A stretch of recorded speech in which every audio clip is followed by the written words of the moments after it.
Good morning, everybody, and welcome to our new Ellenville Elementary School cafeteria, which just opened up about a week ago. And I'm glad to have everybody here. On behalf of the district, I'd like to welcome everybody. My name is John Burns. I found a microphone, which I know makes some people nervous. And I got to start out with just a couple of thank yous because I have to, and I hope you'll bear with me. The first people I want to thank are my colleagues on the Board of Education. When I fooled my constituents in the town to vote for me for school board, and I got on the school board, I told them we need to start a Hall of Fame. A lot of high schools have it. We have a lot of great athletes. And I want to tell you, they were 100%. They asked a lot of questions, and when they found out it was something that was this positive, they all gave 100% support. So they've done a great job. Thank you. I've been in education for over 40 years, and I've worked with a lot of superintendents, most of who put letters in my file. But I want to tell you, we got the best superintendent I've ever worked with here in Ellenville, at least for a while. Where's she hiding? She's hiding. There she is. And for the first time in my life, I agree with something the superintendent said. She said the Hall of Fame induction ceremony is her favorite event of the year. And I just think it's a great thing and 100% supportive. Thank you to Lisa and her administration team. Ron Chasen was a high school principal here and retired, and we suckered him into coming back to be an interim AD, and he did a great job for the last year and a half or so, 2 years. Ron Chasen is our interim AD, and we're fortunate enough to get a new AD, and that's Matt Salamone in the back, and he's been also supportive. Thank you.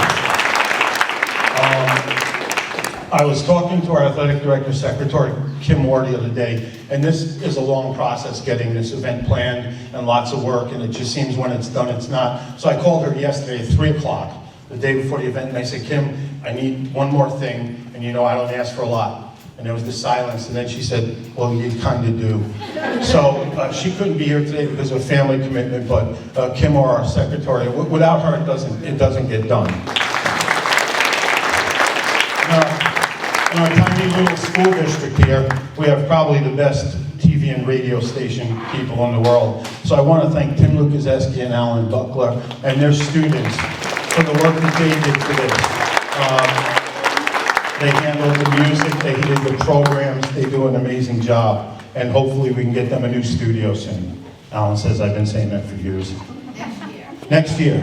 I think you have to thank the people behind the scenes. Our maintenance department, our building and grounds team, and our custodial staff did a tremendous job helping us out for them, so thank you to them. We decided to stay indoors today. As I've been planning things over 40 years, I've never planned a rain date. But you know, you always have that people that tell you, you know it's gonna rain. And so we had a contingency plan. If it was kind of nice, we'd go outside, but I think it was a good call staying here. And last night, Kim Wright came in and decorated the whole place. So thank you to Kim Wright. There she is. There she is. Thank you. I had Jamie and Marcus as students when they were in high school here, and now they're successful restaurateurs with the Roma Time Bistro, and they've helped us out every year we've done this, so thank you, Jamie. He's over there for breakfast this morning. Good job. I was the Little League president for 9 years, and ever since way back then, the school district is using Engravings Unlimited for our trophies and plaques and things like that. And Alice and Mike from Engravings Unlimited did a great job. It doesn't matter how late I get it to them, they get it done. And I think when the inductees see their plaques today, you'll appreciate them. So Alice and Mike from Engravings Unlimited. And finally, I don't know if she's still here, but Debbie from Whitson Food Service is around. And she came in and helped us with all of this, and I'm sure the cafeteria ladies are really enjoying the new cafeteria. So, thank you for all of that, and we'll get the ceremony started now. The inductees, I just told them, when you become in the Hall of Fame, you get to sit in the back by the garbage. And that's because when we introduce them, they get a little walk-up music like you would. So we got a little song for each of them. I hope they're appropriate. Okay, so I'm going to start this off by introducing our first Hall of Fame inductee. And just so you know, a 10 by 12 oak plaque will be in the high school where they saw the walls where it's going to go. You're not going to recognize it when you come back in that old middle school or junior high school now. That hallway will be completely redone into a Hall of Fame wall. It'll go the length of that wall going down and be magnificent. And these plaques will hang there in perpetuity, which I explained to some before is a big word for a long time. Okay? So we'll have that. So I'd like to just start here and talk about Sarah Finkbeiner, who's our first inductee today. And I'll read her plaque to you. Sarah Finkbeiner, class of 2005. I was amazed when I read some of the statistics that Coach Bonitz provided for her. Sarah Finkbeiner was a three-sport scholar athlete for the Blue Devils, competing in field hockey, basketball, and softball, where Sarah performed her best work. During her 4-year varsity career, the softball team won 46 games, and Sarah Finkbeiner was the winning pitcher in every one of them. Sarah Finkbeiner was the only Blue Devils pitcher to ever throw a perfect game, finishing her career with 2 perfect games and a no-hitter. Now, ironically, this year, which Mr. Chasen pointed out, we had pitchers throw perfect games, but she was the first, right? The first, right. Thank you, Coach. In the 72 games that she pitched, her career ERA was a minuscule 1.49. Even more impressive was Finkbeiner's career strikeout total of 618, averaging almost 9 strikeouts per game. They only played 7 innings, so that's pretty impressive. In addition, Finkbeiner's batting average for her career was .417. For her efforts, Finkbeiner was named to the first team, MHAL, Mid-Hudson Athletic League, All-League, and also received all-section status from both the Kingston Freeman and Times Herald Record. And Sarah and I share something else. She was a civil engineering major at RPI. I was thermonuclear physics. It's believable. And she starred for the Engineers softball team. Of course, ladies and gentlemen, in the Hall of Fame, Sarah Finkbeiner. Come on up, Sarah.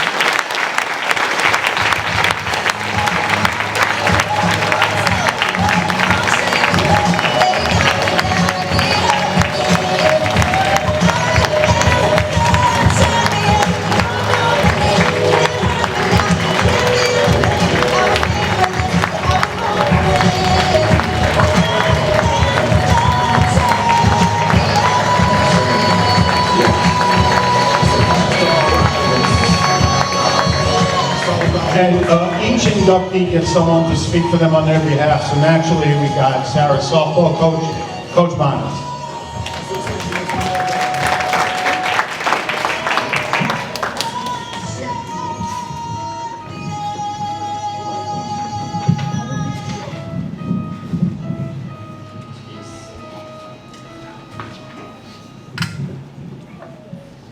Good morning, everybody. John, I'm talking. It's my turn. First of all, I'd like to say congratulations to all of the recipients of the Hall of Fame. It's awesome. Thank you, John and Lisa and the school board for putting this together. On days like this, but most days, I'm really proud to be from Ellenville. So here we go. Super proud, honored, and excited to speak for Sarah, number 7 today, as she's inducted into the Ellenville High School Athletic Hall of Fame. She was not only a dominant athlete here in Ellenville, earning 9 varsity letters, but she went on to be a successful player at RPI. She was a very special player and a dream to coach. She had all the characteristics of a Hall of Fame athlete, even as a young player. She was dedicated. She played year-round on Ulster Phillies when travel wasn't popular like it is today. She was incredibly hardworking. She took pitching lessons her entire high school career, and she was always trying to get better. And she hated to lose, a characteristic that Sarah and I still share. In fact, you should have seen her play at the alumni game. She still has it. Sarah also had an amazing family supporting her. As a parent of a travel player, I know the amount of time Debbie and Mark and the rest of her family put in to supporting Sarah's effort to be great. In fact, Mark coached first base for me every single game, every single one of Sarah's games. So thank you, Mark. To say she was an unstoppable force on the mound would be an understatement, and she has the accolades to prove it. Can I drink this water? Yes, for you. Thank you. All right, where was I? To say she was an unstoppable force on the mound would be an understatement, and she has the accolades to prove it. Probably my favorite of them was when she won MHL Pitcher of the Year her senior year. She had an incredible year. And at that time, there were many great pitchers in the league, and Sarah was definitely the best. I know that Coach Burns read all of her stats and accomplishments, but I want to highlight a few of my favorite. In 4 years, she struck out 618 batters, many with a nasty rise ball.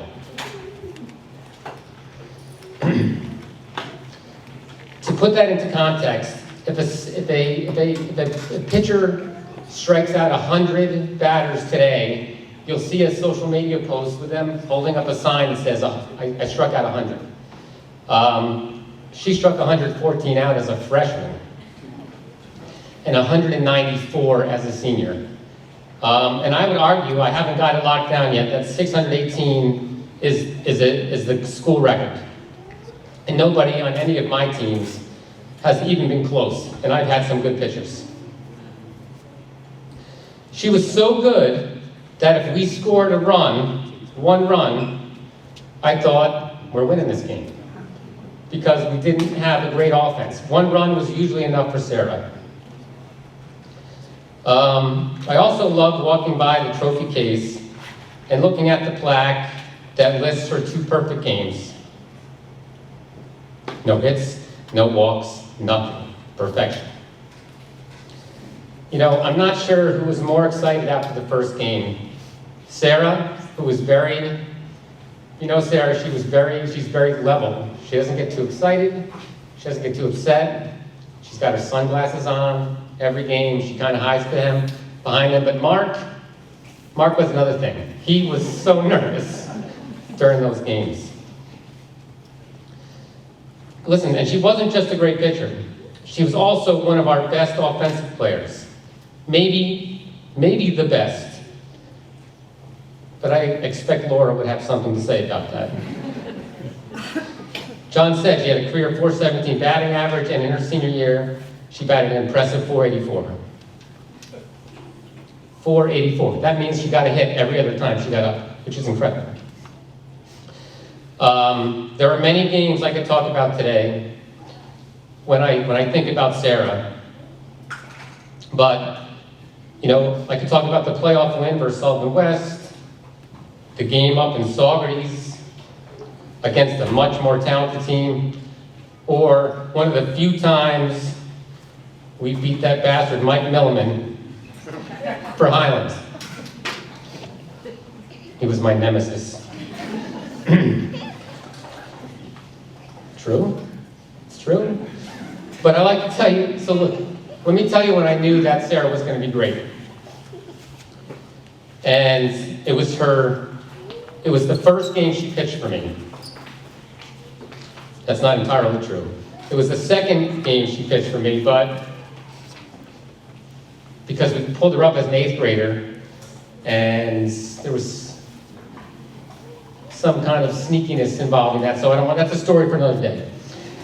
So, when I decided to take Sarah as a freshman, you know, this 5'0", 72 pounds, fireballer, I remember Mark coming in and telling me, listen, coach, we're going to miss the first game. It's like, Mark, what? She's a freshman. She made the varsity squad. I'm like, wow, I'm really upset. I mean, I was upset. Mr. Schmalzi, how are you? I was upset. And I don't remember all the details, but I remember Mark going home and then calling me and saying, we're not going on vacation. We're going to stay with the team. Was it vacation, Mark? Yeah. And so that first game, we were in Seward. I didn't know what to expect. We had a young team with a freshman pitcher.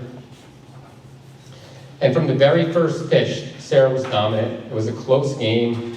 I remember that Melody Rubin had the big hit to win the game, and really the rest is history. And only because we're talking about her dominance, the second game I want to talk about was a game in Rhinebeck. And I saw Merle over there today, and I was thinking about him when I was writing my speech, because in this game, we were facing another really good pitcher. Her name was Alana Woody. They were by far the two best pitchers in the league. The game starts. Strikeout, strikeout, strikeout. Alana Woody, strikeout, strikeout, strikeout. Strikeout, strikeout. Sarah gave up one hit, struck out 17 batters. Alana Woody, I think, struck out 18 batters. Didn't give up a hit, but we won the game 2-0. And it lasted about 38 minutes, the entire game. In fact, and this is where Merle comes into it, he was coaching baseball, and we walked over to the baseball game, and they were in the second inning. So, page 2. Okay, so I think it's important to mention what a great, not just what a great athlete Sarah was, but what a great kid she was. She was a fantastic student here. She was a compassionate student athlete. She was a great teammate, often making everyone around her better. She was honest and fair. She was respectful to everyone. And for me, this was just as important, maybe more so, than any stat I could mention.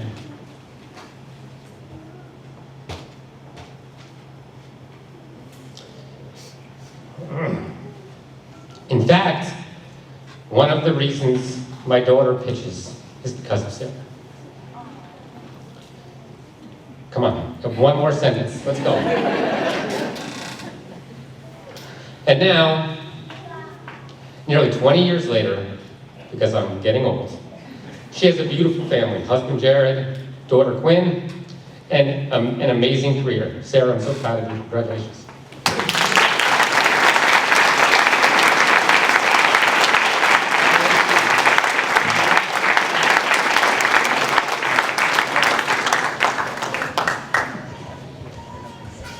Got it all emotional, now I gotta follow up with that. First, thank you. Thank you everyone for being here. Congratulations to my fellow inductees. I'm sorry if this is a little long. I tend to get emotional too. If you knew me, you knew there was a reason why I wore sunglasses, rain or shine. So first, thank you to those who nominated me. Thank you to John and the rest of the committee and everyone throughout the district who contributed and made this possible. Sports were my life for so many years. For a long time, it was my identity. Stepping onto that field and into that circle was my happy place. I've had people ask what my favorite game or memory was, and honestly, I don't remember many moments, I just remember the feelings. If anything, I remember the bad pitches, the missed opportunities, and the losses more. They always fueled me for the next game or the next season. A big thank you to my teammates. There were a lot of great female athletes that passed through during my time here, and I always had upperclassmen to look up to. Just a couple, there was a great hitter, fielder, and leader up the middle, and shortstop, Laura Smalsley. A very steady catcher and friend in Allison Lake. She was tough and scrappy, and most importantly, put up with me. You see, I was not a very patient pitcher. I liked to get the sign and go. Well, on second thought, most of the time I didn't wait for the sign. So having someone who could read my mind was important. Senior year, I had to switch the side of the plate I looked at, a lefty versus a righty catcher, but another Allison and Allison Comentino took over and did a great job as well. Thank you to all my coaches, most notably Coach Bonnets. He has dedicated a lot of his time to student athletes over his career here at Ellenville, and he always had my back, especially with the umpires, and was never afraid to let them know it. And he truly valued my opinion. I remember many days spent recapping the game from the night before, discussing what worked, what didn't, and what to do for the next one. Even as an underclassman, he allowed a lot of space for my input. I want to say thank you to the community. Being from a small town is not always easy. Everyone knows you and your business, whether good or bad. But after moving away and having other experiences, I've realized that there's nothing like the support of a small town. Coming back a few months ago and playing in the first alumni game was a reminder of that, as there was such a great crowd and turnout. I want to thank my teachers from the past. When you play 3 sports, you miss a fair amount of class time at the end of the day, and they were always willing to work with you. And last and most importantly, I want to thank my family.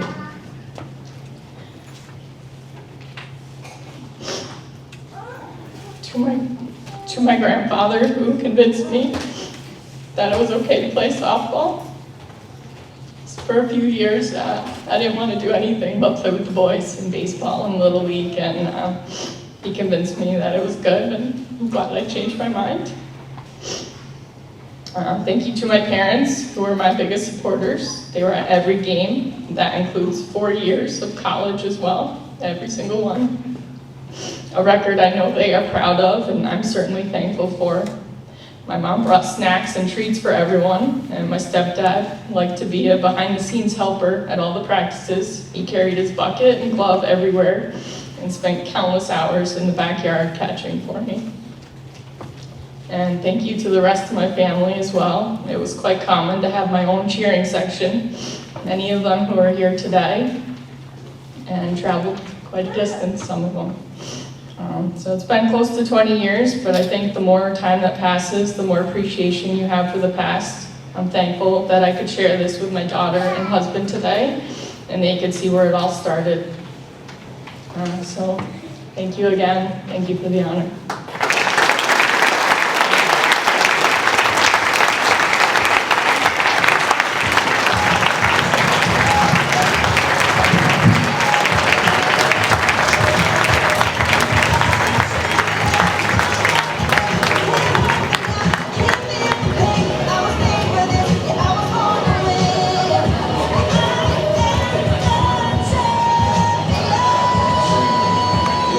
Thank you very much. Great job. Sarah reminded me of a couple of things.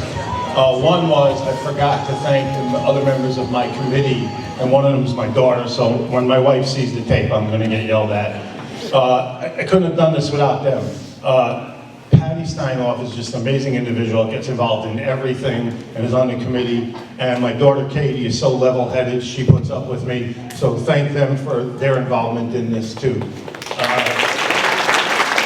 And the other thing that I'm hoping that we get going in this tradition is that former Hall of Fame inductees will come back. And I know of one that's here today, tremendous athlete, coach, and teacher, Jack, where are you?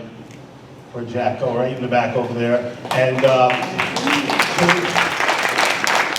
two years ago, whenever Jack was here, you know, Lisa's been so supportive. She said, we need to give the inductees something.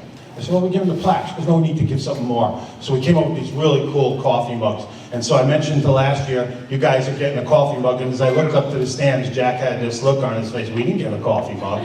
So I got permission from Lisa to give Jack a coffee mug, and any former Hall of Famers that come back, we'll get them a mug as well too. So thank you, Jack, for support. There it is. He's not just showing it to you, he's asking for money. Okay. All right, next inductee. I have to tell the story before we bring him up because I kind of referenced it a couple of years ago. When I first came to Ellenville in the late 80s as a young teacher, the tradition was that you always looked up to the veterans and you sought their support and their approval and things like that. You would run a test past the social studies teacher and say, what do you think? And sometimes I got in trouble. And Frank was near me. I would go to Frank or Lance Lewin or those, and I'd seek some support and things like that. And I went to Frank one time and told him something that I did, and I was waiting for him to give me those older brotherly words, and he said, you're a frickin' idiot. And so I said, thank you. Frank Muller has got quite the sense of humor, but he's more than that. He did almost everything at Ellenville High School. He coached several sports, he taught several subjects, and he holds the school record for wins by a coach. So here's Frank's plaque. Frank Muller was a science teacher and coach at Ellenville High School from 1967 to 1999. In his 32 years in Ellenville, Frank Muller taught earth science, physics, and computers, and successfully coached boys basketball, softball, and football. Coach Muller, however, did his best work over 28 years as the Ellenville boys varsity golf coach. In that span, Muller guided the Blue Devils to a 370, 189, and 2 record, which is the most wins of any coach in Ellenville High School history. Additionally, Muller coached 1 season of high school varsity golf before coming to Ellenville, finishing with a 10-0 season record at Pulaski High School. At the time of his retirement, Muller's combined record of 380 career wins as a high school varsity coach was a New York State record. Muller guided the Blue Devils golf team to 3 MHAL championships. Coach Frank Muller also coached 2 New York State Public High School Athletic Association state golf champions. John Rubenstein was the 1983 New York State champion, and Taylor Walsh won the 99 title. After retiring from Ellenville Central School District, Coach Frank Muller spent several years as a local golf pro. Ladies and gentlemen, the newest inductee, Frank Muller.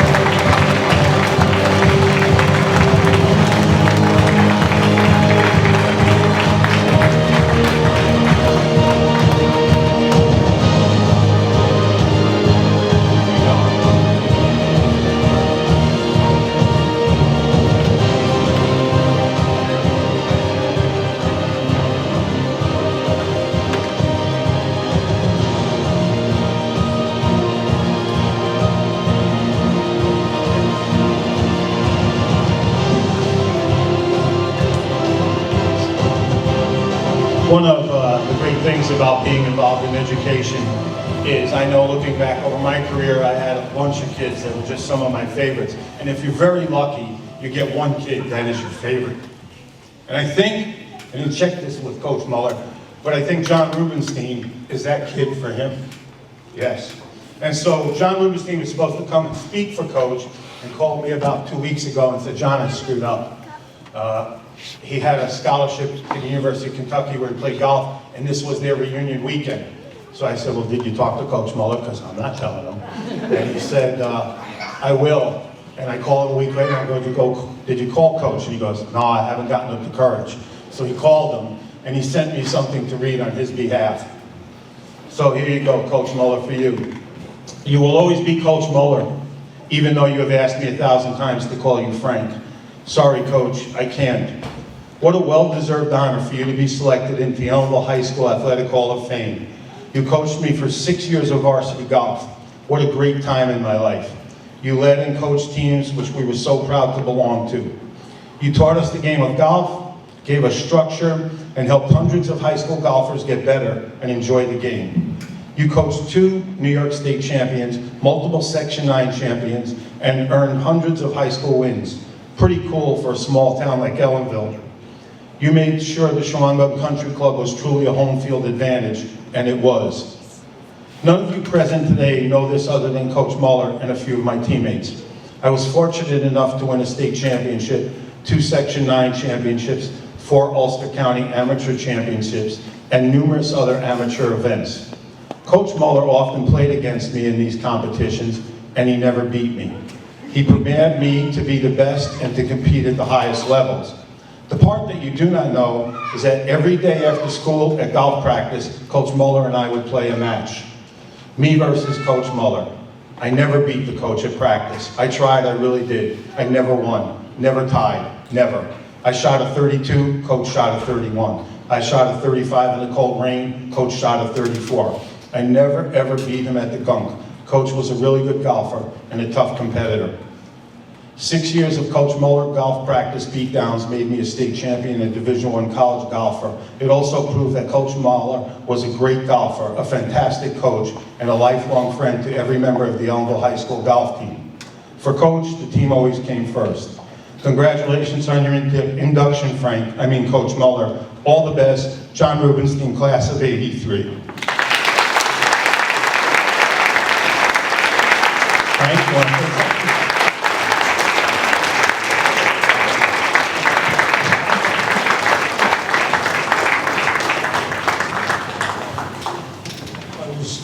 I want to say, first of all, I'm amazed by this beautiful cafeteria. It's one of the finest things that the school has to offer. I've been out for 25 years, but this is the highlight for me right now. I want to thank everybody for showing up today, making this necessary, John. And I really was going to give a great big long talk, but it's overwhelming, the emotions that I'm feeling right now.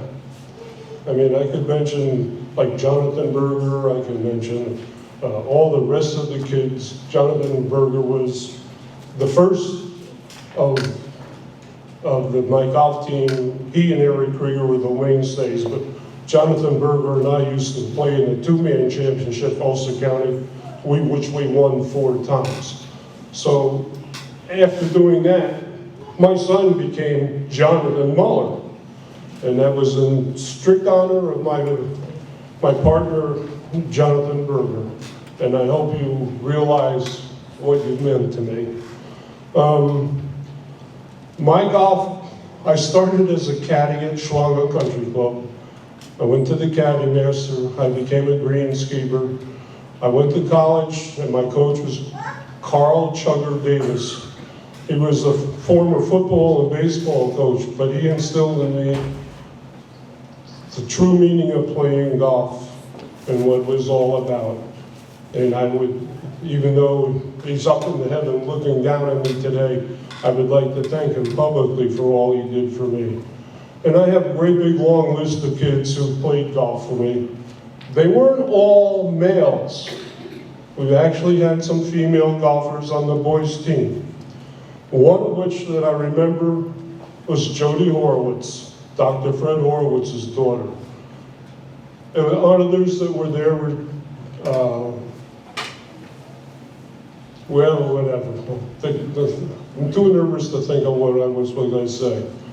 But the secret is to being a good golf coach. You set up, but you don't really teach them anything. You show them what you need to do, and it's up to them and the rest of their teammates to develop and work into being the good golfers that most of them became. I didn't do much other than run the practice. When John Rubenstein was a senior, if they couldn't make a chip and a putt for 2, they ran the hill at the Schwanger on the way home. And they learned how to chip and putt real quick. And that's the kind of thing that I used to do.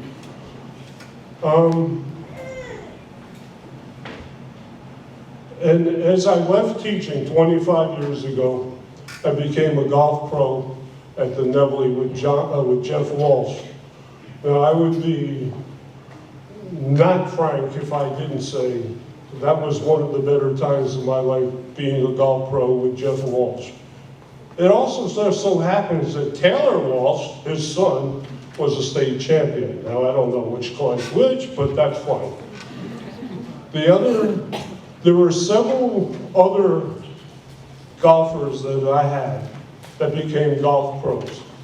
I don't know that if I had anything to do with it, but one of which was Mike Stark, way back in the 80s. Mike Stark turned pro, and he has won 17 tournaments, local professional tournaments, not on the tour. He's a teaching pro. And the other one besides Taylor Walsh, who's at Lockmore, is Devlin Walsh. He also became a golf pro. Now, he's down someplace, Tuxedo. and I don't really know the name of the golf course, but that just shows you the type of kid that comes through and turns an old man now, but a young guy then, into a good golf coach. It's not me, it's the kids, and that's the secret to being a successful coach. Let the kids show you how to do it. And I really don't know what else to say, but it's student athlete motivated sport, and that was my secret. I let them figure out how to do it. I mean, X's and O's, there's no X's and O's in golf. But it was just thankful that they were that motivated that they could, in fact, become as good in golf teams as I had. 380 wins is nothing to sneeze at.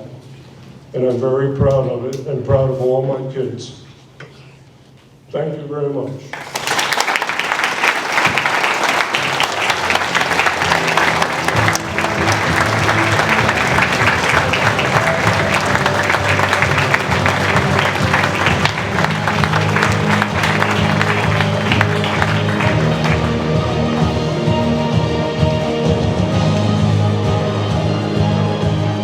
Just a couple of notices that I had in the last two things.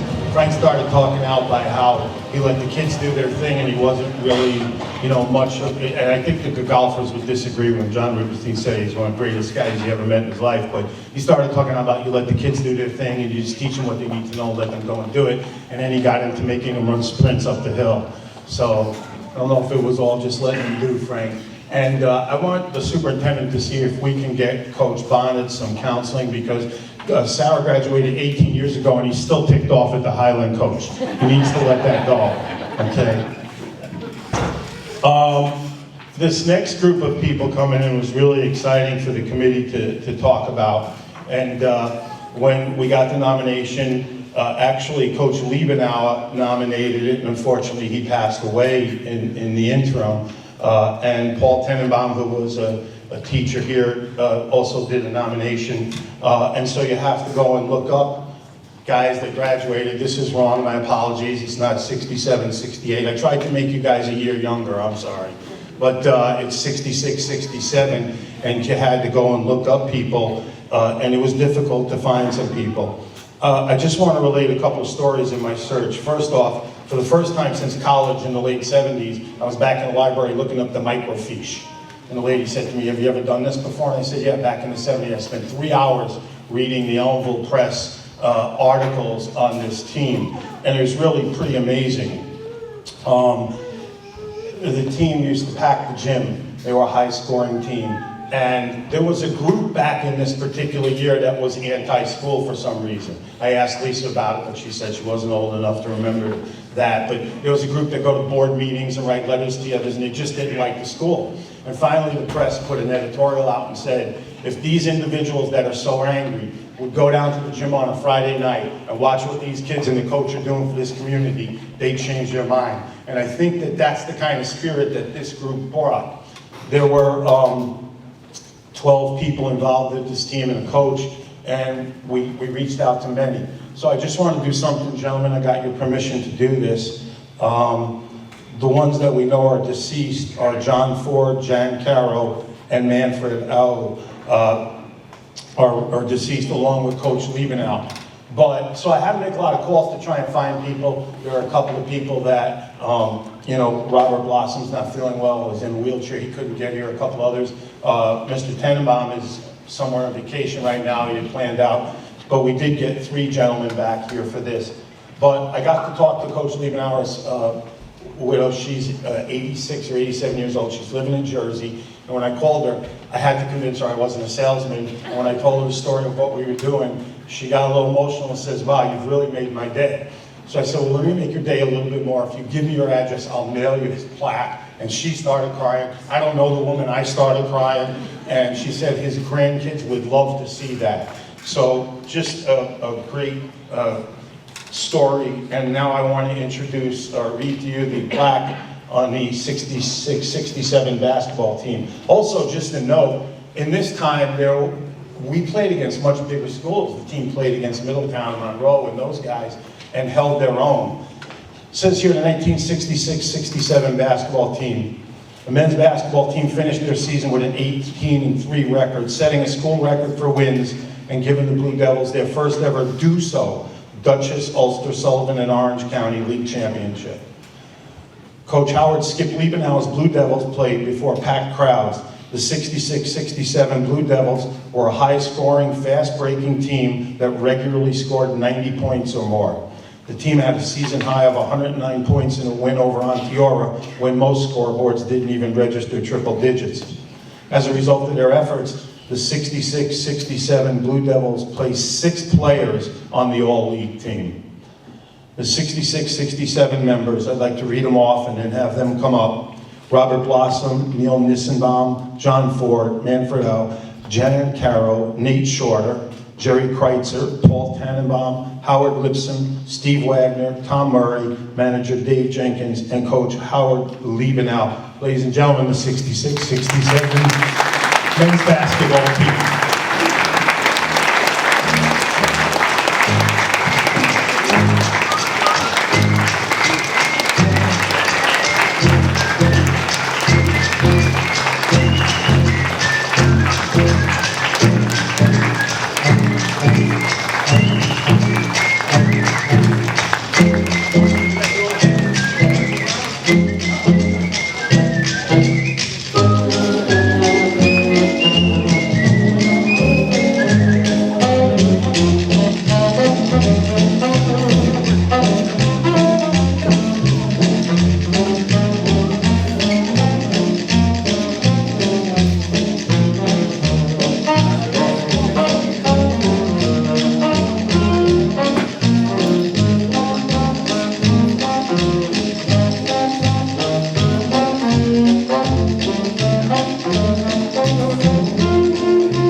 The 3 gentlemen flipped the coin and they'd all like to speak here, so here they go. Well, is it afternoon yet? Anyway, at 73, in front of a big group, I'm more nervous right now than standing on the foul line before a packed gymnasium and shooting a free throw. Anyway, my view. How many here this morning were fortunate enough to have seen the 66-67 Blue Devils varsity team? Not that many. If so, you saw a well-disciplined, coached, and talented basketball team that gave 100% each time they took the court. Also, there was always a team effort.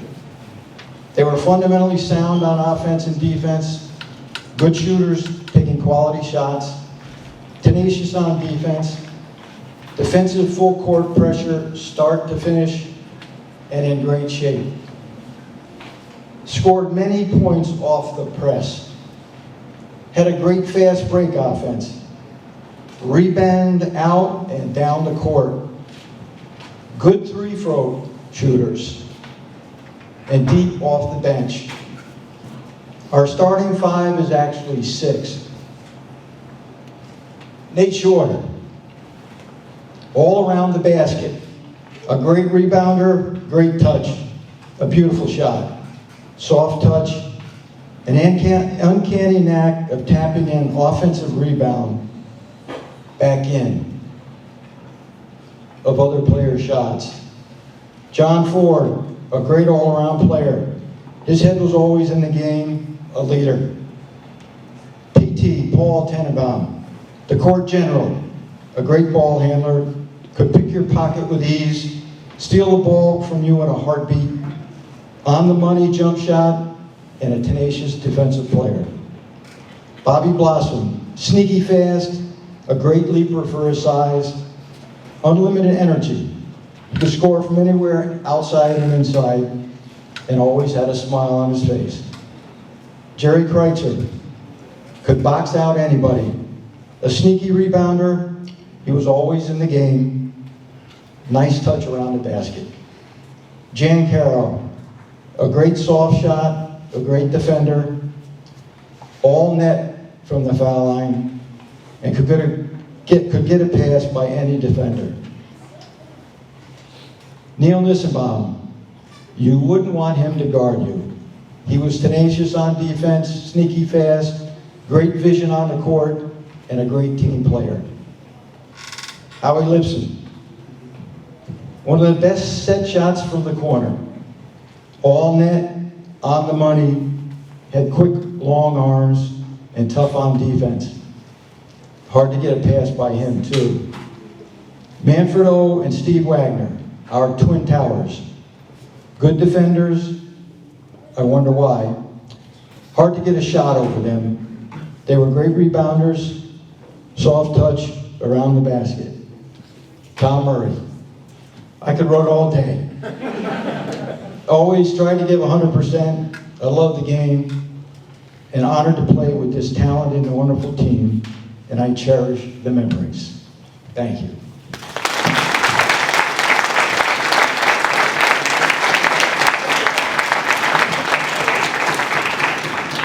Thanks, Tommy. That was very nice. And you were well prepared. This is a wonderful event. I was really surprised when Tommy called me and said that, did you get the letter? Did you get the letter? And I didn't get any letter. And then I finally, John Burns got a hold of me and told me about this event. And it's a wonderful thing. This is a wonderful community. It was wonderful growing up here. And, you know, we got a tour of the school and all the new sections and stuff, which was wonderful to go through. And I found myself, when John gave the description of that basketball team, I was getting emotional. I mean, it was really a special time in our lives. We had a very special team. And like John said, we played against bigger schools. We played against Middletown. And I think we scrimmaged against Newburgh and Kingston. And it was a special team and a special time. And this is a special place to grow up in. Thank you for doing this. And thank you to Ellenville Schools for doing this Hall of Fame. It's wonderful. Thank you.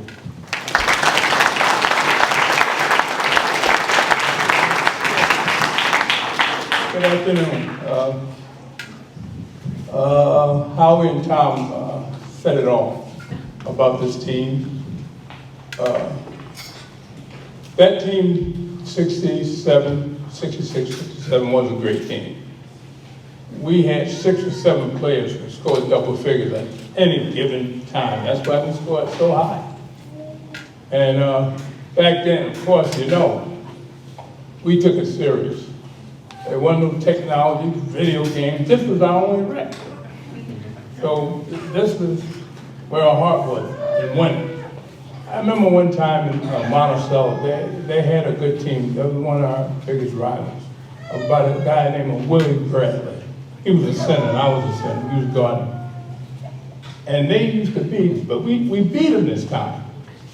We sent them in the locker room crying. You know, and since he's still living, I talk to him once in a while. But it's an honor to be in the Hall of Fame, and I thank you very much.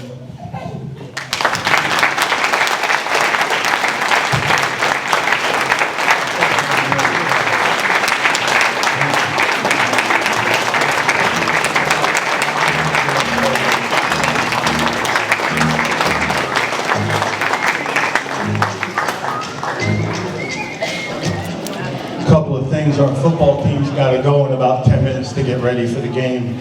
I told them that I've been substituting in the Rondout Valley School District, and I don't want to go back there next week and listen to any crap from those kids. So get the win today, okay, guys? Thank you.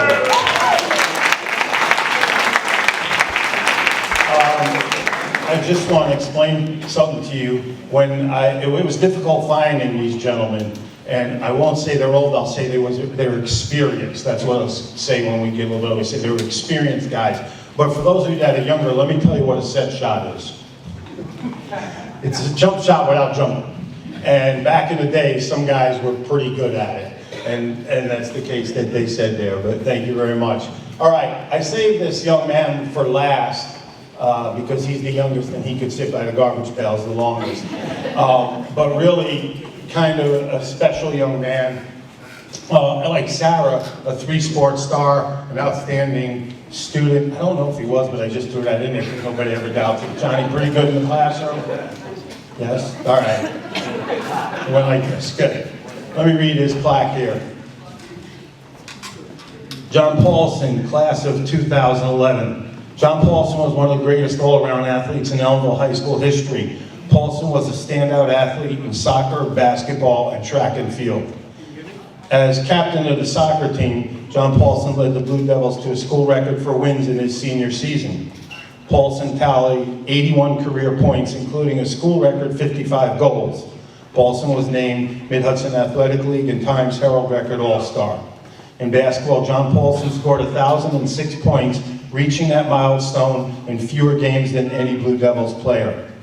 Paulson was a first-team Kingston Freeman and Times Herald Record All-Star, and in his senior season was the MHAL and Kingston Freeman Player of the Year. In track and field, John Paulson was an MHAL Section 9 champion in the 400 hurdles, the 4x100 relay, and the pentathlon before medaling in the 400-meter hurdles in the New York State Championships. In 2023, John returned to Ellenville Central School District as a guidance counselor and a coach. John Paulson.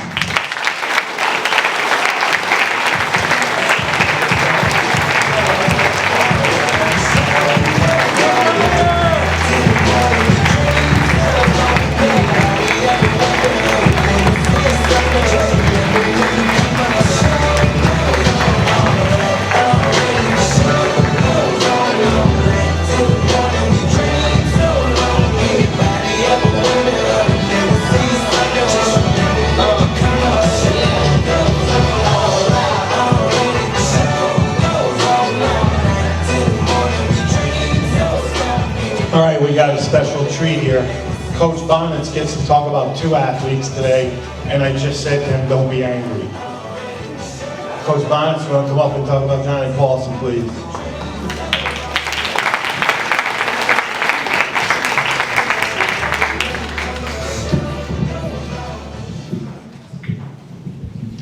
I mean, it's really cool getting 1 kid that you coached in the Hall of Fame. 2, incredible. John is crying. What a great start for me. I'm going to try. I'm so honored to be speaking for Johnny today, and I'm thrilled to be welcoming him into the Hall of Fame. I need an early drink. Everybody here knows that John was a great athlete, is still a great athlete. But I'd like to take this opportunity to share something with you that many of you do not know. I'm one of the few people who has ever beaten him in a fair game of one-on-one. Which now means that I've beaten a member of the Hall of Fame. Cool. I mean, yes, he was in 7th grade and I was 30, but I still talk about it and I'm going to hold on to it forever. John had a historic athletic career in Ellenville. 12 varsity letters. You might not know this either, but John, he really wanted 13. Came to me, I think it was before his senior year in basketball, and said, Coach, I'm going to dual sport with indoor track. I said, no, you're not. He said, Coach, I'm going to dual sport with track. I said, John, you're not. You can't do both. And he goes, well, then I'm going to do track. I said, good luck. And then he came back and said, you know, Coach, I'm just kidding. I'm going to play basketball. And, I mean, he had an incredible season. Not only is he a 1,000-point scorer, but halfway through, we were never going for 1,000 points. Halfway through, you know, he had 6 or 7 or 8 really incredible games. And I couldn't help but the gentlemen from the 66-67 team were saying that they were fundamentally sound and they could shoot free throws. John could not shoot free throws. And I remember saying to him after 6 or 7 games in, John, you have a shot for 1,000, man. You got to make your free throws. I mean, he was like 1 for 12 in the game previous. I said, you're not going to get it. You got to start making your free throws. So just like John, he put some work in, and he really improved. As John mentioned, his senior season was one of the finest seasons anyone has ever had on the court in Ellenville. And he wasn't just a great basketball player. As John mentioned, he holds the career record for goals with 55. He holds 3 track and field records, the pentathlon, the 400-meter hurdles, and was part of an incredible 4x100-meter team. And there's no doubt in my mind that if John started playing pickleball tomorrow, in 2 weeks he'd be the best in Ellenville, because that's the kind of athlete he was. But he was more than just an individual and an individual record holder. All of the teams that he was on were championship teams. 2 soccer championships, 4 team track championships, 2 basketball championships. Actually 3, because he came back and was part of the coaching staff of the 2018 championship team. And championships are only a small part of what makes Johnny a Hall of Famer. What he did for Ellenville, and specifically for the basketball team, was to change the culture. The year before Johnny was on the team, the basketball team was struggling. See Coach Kraft back there, he remembers. We were 0-18. We lost every game. Some of it was bad luck, some of it was buzzer beaters, some of it was missed free throws, but we lost every game. And I remember during tryouts that year, I wasn't really sure about taking him on the team as a freshman, because up to that point, I didn't take freshmen on the team. And Coach Kraft, who was a senior, who hated losing, came into my office and said, Coach, you got to take Johnny. I said, I've got a lot of kids coming back. He said, no, Johnny's going to be good. He's going to help us. You got to take him.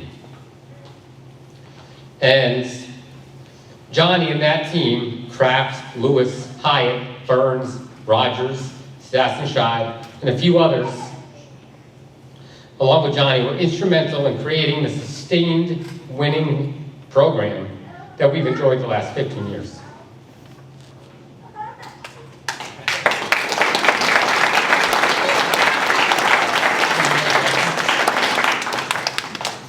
When I think about some special moments I shared with John, the 1,000 points for sure was special. But I really think about the sectional semifinal game at Rhinebeck. Just about the entire Ellenville community came, and John carried us to a win. I think about the MHAL semifinal against a very good Millbrook team, where John dropped 31. But probably my favorite game was the game against Fallsburg to start the senior season, where he scored 40 points, and Fallsburg, the team, scored 37. Lastly, although it probably took a little longer than he wanted, I was so proud of him when he finished his counseling degree last year and started working at the junior senior high school. He will be a huge asset to our district. Whether John is walking to a classroom or coaching, all of our students, and many are here today, will benefit from his infectious smile and positive attitude. Everyone that knows him is better for it. I know he has an outstanding career ahead of him here in Ellenville, and I'm glad I'm here for the start of all that he will accomplish.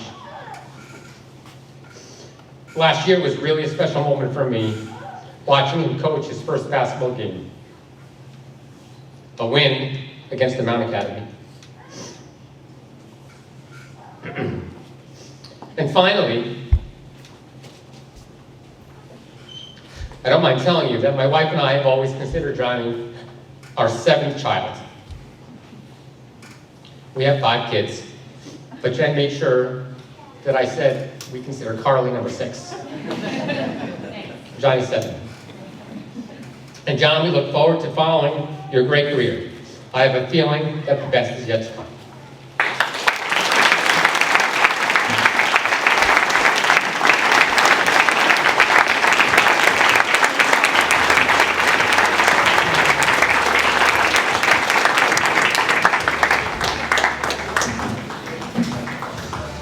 All right, well, that's a first for everybody.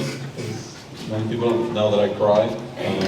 I don't pride myself on not crying, but just not good at crying. So I was thankful to be in the back of the room by the garbage because I could get some tears out before I came up here, and I'm like, all right, good. Like no one's looking at me, and just got hit again. So first, I'd like to congratulate the rest of the 2023 Hall of Fame class.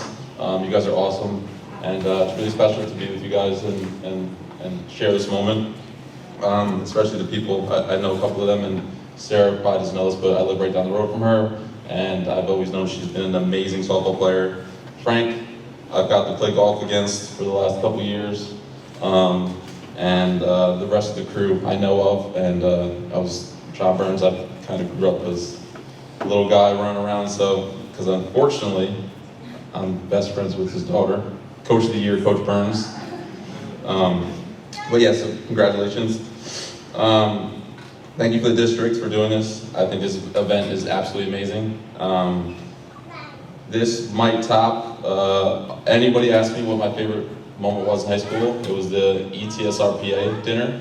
And it was, you got to nominate someone to speak for you. And I chose Bonnets. And so I knew that I was gonna cry again because this is kind of just a similar type of night. And or day, morning, whatever it is, Jurio. But thank you for coming to this morning's event today. And the boys football team, good luck today. Thank you guys for sitting through this. You probably don't know any of us besides me, unfortunately. But thank you guys for being here and good luck in your game today. Have fun, stay warm.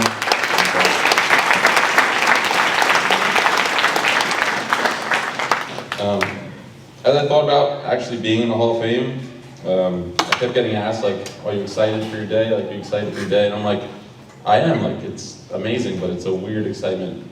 Although it's absolutely amazing, I don't like admitting that I'm ever gonna get old. So anybody over 30, close your ears. I just don't think of myself as being old, although I am. Not yet. But I have hairline and body aches that match it, so and I'm getting there. To start though, this isn't a celebration about me or individual accomplishments or team accomplishments. I think it's really a celebration of what a community and really what can happen when someone with potential like myself or the team or Frank or Sarah has, and we're given a support system like you guys.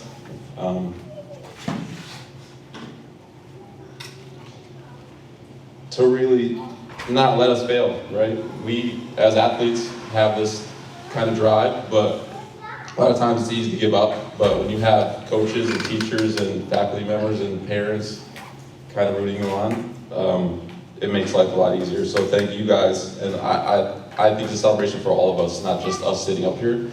So thank you for attending and thank you for being a part of our lives with that.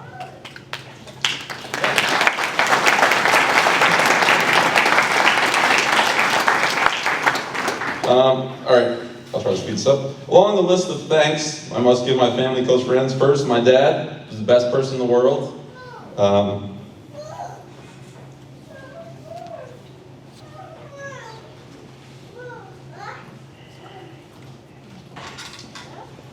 Although he's very athletic in different ways, mostly combat sports.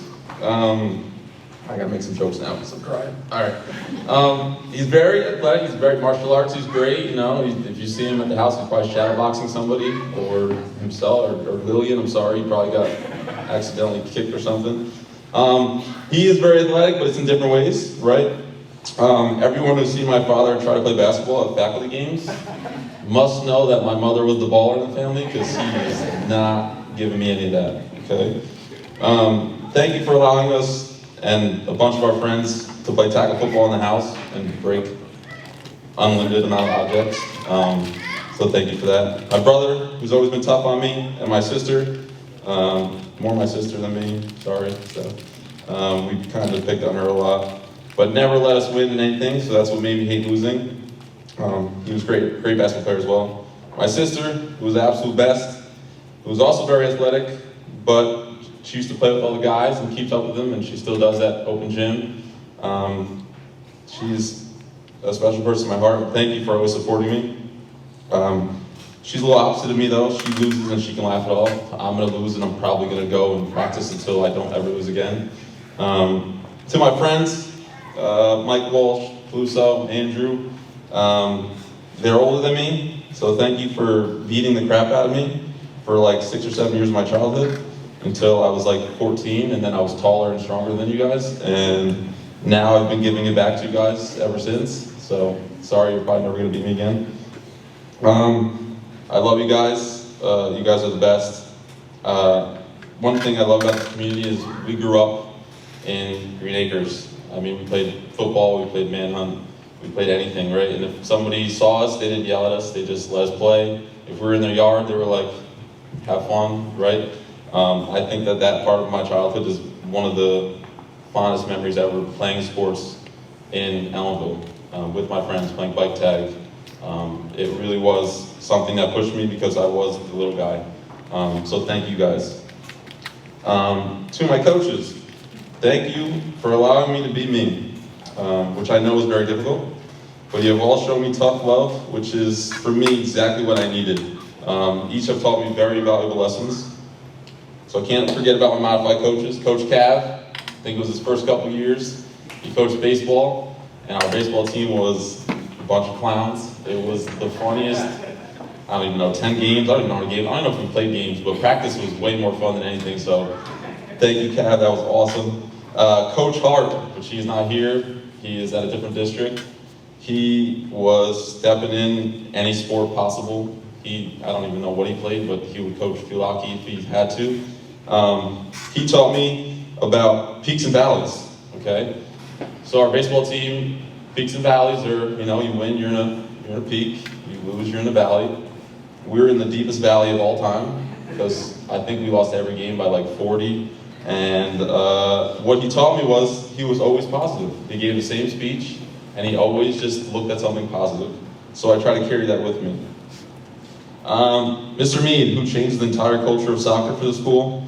I don't believe he's here today, but he is a truly special person. I'm lucky enough to call him a family member now, but he really did change the landscape of Ellenville soccer. He taught us that being a student athlete is about being in the classroom, getting it done. We had an hour after school where we did our work, and then we went to practice. And he taught, more importantly, how to be a good person. So thanks, Coach Mead. Coach Allhouse pushed me to be a better person and an athlete than I ever was the previous day. Everybody knows of Allhouse. He's cool, calm, and collected. He's the person that many people look up to. So thank you, Allhouse. To Coach Schoon, although wasn't my coach, she was the definition of tough love.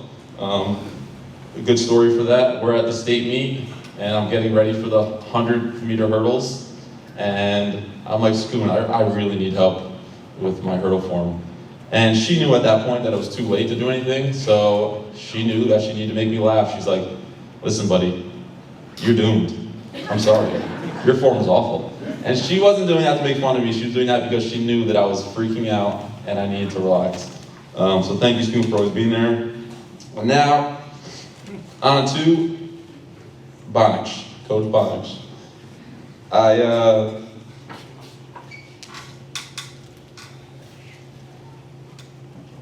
I went to write stuff down and I just couldn't.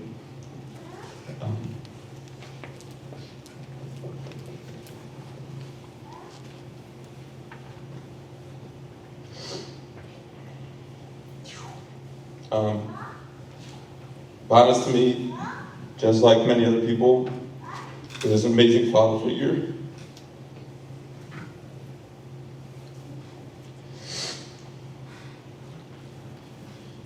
Although he has 20 kids, I am very happy to be the last one or the first one. I don't care. He showed me through the years that as a coach, the song that I walked up to was Superstar every year. We had a song and he would wrap my ankle because my ankle was horrible. And he would sit there and wrap my smelly foot and we would listen to the same song every single pregame. And by like the 8th game, I would hear him start mumbling it, kind of know the words. And I'll never forget those kind of special moments. But it was more importantly about him teaching me how to be a father, a friend, a colleague, and just an overall amazing person in the community. I know it's easier because he lives about 3 feet from the school to be here all the time. But he truly is an amazing individual, and I don't think I'd be where I am today without him.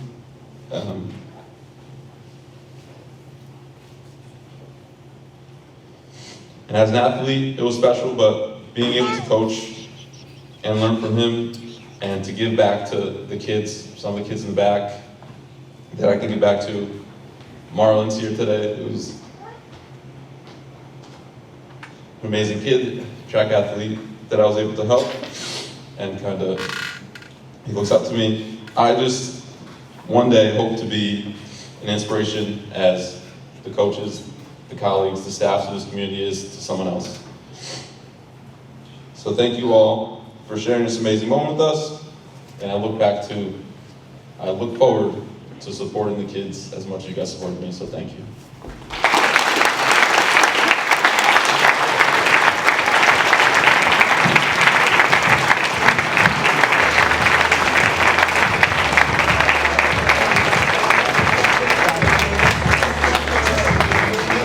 Ladies and gentlemen, before we end today, I just got to take care of a couple of things, so if you could just bear with me, I appreciate it. First off, I want to thank the Blue Devil for showing up. Somebody's sweating their tail off in that costume. Thank you, Blue Devil. And the other thing is, I gotta give the microphone over to the lady that pays the bills because she makes this all possible, and just the tremendous support. And you know, I think what a lot of these folks said is true. It's not just them or the coaches, it's the whole community, and it shows by this. And sometimes people thank me for all of this. All the people I mentioned in the beginning of this ceremony are the ones that make it possible. But it's really a pleasure to see the event that it's turned out to be and will be in the future. So now I'd like to turn it over to our superintendent, Lisa Wiles. So just a minute. So being a superintendent is very challenging, and I get often asked, why Ellenville? We ask our candidates why Ellenville, and this is why Ellenville. So going back to, I'm sure, before 66 and 67, this is Ellenville. Ellenville is a beautiful community. We have great students. Our youngest students in the back, we're proud of you, and this is what you can aspire to. And I am blessed to be part of this community and humbled. And I have to tell you, it's not about me. This is about a community of excellent teachers, excellent staff, excellent support systems, a great Board of Education. I really have to, he's going to kill me, but I don't care. This is John Burns' vision to have an athletic Hall of Fame. And without the vision and the support of the board, we would not be doing this. So I say it to you all the time, and I know you hate giving me the microphone, but too bad. Thank you, thank you, thank you.